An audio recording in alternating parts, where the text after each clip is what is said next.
എലിസബത്തിൻ്റെ മറുപടിക്ക് ഒരു മാനുഷിക പ്രവൃത്തിയുടെ ആവശ്യമായിരുന്നു.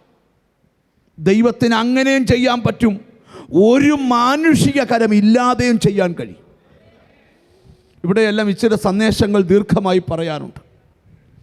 അപ്പോൾ ഈ മെസ്സേജ് കേട്ടുകൊണ്ടിരിക്കുമ്പം ദൈവത്തിന് ഈ ലൂക്കോസ് വിശേഷം 1-ാം അധ്യായത്തിൽ നിന്ന് നിങ്ങളോട് പറയാനുള്ള ദൂത്, കാത്തിരിപ്പിൻ്റെ മറുപടി കൺമുമ്പിൽ ഇറങ്ങി വെളിപ്പെടുന്ന ഒരധ്യായമായി ഈ അധ്യായം. ഹല്ലേലൂയ. ഈ വാക്യം വായിക്കാൻ തുടങ്ങിയപ്പോൾ മുതൽ എൻ്റെ അന്തരാത്മാവിൽ ചലനങ്ങൾ ആരംഭിച്ചു.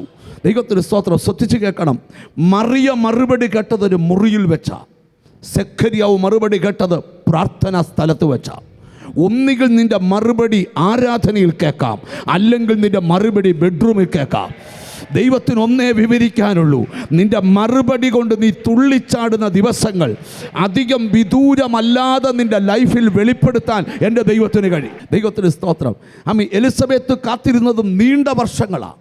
മറിയ കാത്തിരുന്നത് നീണ്ട വർഷങ്ങളല്ല. മാതാപിതാക്കൾ പറഞ്ഞു കേട്ടൊരു കാര്യമുണ്ട്, നമ്മളിൽ ആരുടെയോ ലൈഫിൽ കൂടെ യേശു പുറത്തു വരാൻ പോവുക. സ്തോത്രം. അവൾ കാത്തിരുന്നത് ഒരു ഷോർട്ട് പീരീഡാണ്. പക്ഷേ ദീർഘമായി കാത്തിരുന്നവർക്ക് മറുപടി കിട്ടി, അല്പം കാത്തിരിക്കുന്നവർക്ക് മറുപടി കിട്ടി. യെശയ്യാ പ്രവചിക്കുന്നുണ്ട്, കാത്തിരിക്കുന്നവർക്ക് വേണ്ടി പ്രവർത്തിക്കുന്നൊരു ദൈവം വേറെ ഇല്ല. എത്ര പേര് ആമീൻ പറയും? ഈ മെസ്സേജ് നടക്കുമ്പോഴും പറയാം, നിൻ്റെ കാത്തിരിപ്പിനൊരു മറുപടി ഉണ്ട്. സമയം ദൈർഘ്യമായെന്ന് നാട് മുഴുവൻ കൊട്ടിഘോഷിച്ചാലും നീ പേടിക്കരുത്.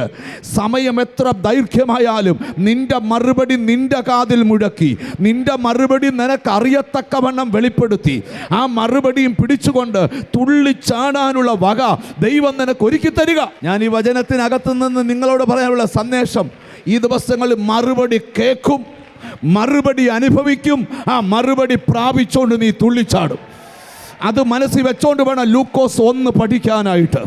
എനിക്കറിയത്തില്ല, ഹോളി സ്പിരിറ്റ് പറയുന്നു, ശത്രു അടച്ചു വെച്ചാൽ ഉത്തരം കിട്ടാത്ത ചോദ്യം, ഇതെന്താണ് എനിക്കിങ്ങനെ, ഞാൻ ശുശ്രൂഷ ചെയ്തിട്ടും ദൈവത്തെ വിളിച്ചിട്ടും എന്താണ് എൻ്റെ മറുപടി ഇങ്ങനെ ലേറ്റ് ആകുന്നത്? ദൈവം പറയുക, ഇതൊരു ദൈവ പദ്ധതിക്ക് വേണ്ടിയാണ്.